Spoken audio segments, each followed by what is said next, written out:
Good evening, and welcome to the Autism Blogcast. I'm Jim Mancini. And I'm Rafe Bernier. First up tonight, more folds in the brains for children with autism. Recent imaging work suggests that there are different developmental trajectories in the brain for children with autism compared to same age, typically developing peers.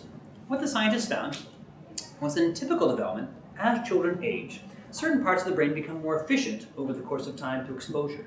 That efficiency leads to thinning of those particular brain regions. In contrast, they found children with autism were not showing that same degree of thinning or neural efficiency when processing information.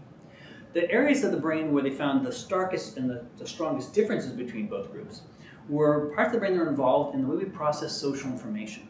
Things like how we might make sense of how a person's moving through space or where they're looking, what objects they're looking at. So what these findings suggest is that there are real actual structural changes in the way the brain develops for children with autism in response to experience and learning, specifically around the social world.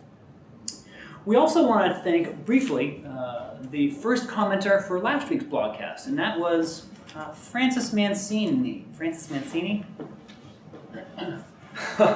Yup. Thanks, Mom.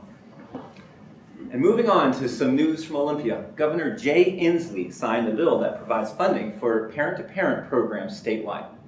Parent-to-Parent is a nationwide program that connects experienced parents who have children with disabilities with other parents who are in need of guidance and support. Parent-to-Parent would be an important component of community health programs and part of a comprehensive plan to prevent isolation and segregation of children with people with disabilities. Parent-to-Parent uses a peer counseling model, and research has demonstrated decreased stress and mental health issues, decreased isolation and marital stress, and improved life satisfaction, including sleep. For more information on where to locate your local parent-to-parent program, contact the ARC of Washington State or check out the National Parent-to-Parent website. For our Autism 200 class this month, we're welcoming Ed Holland, who's the Executive Director of the Informing Families Group, who will be focusing on services provided by the Developmental Disability Administration.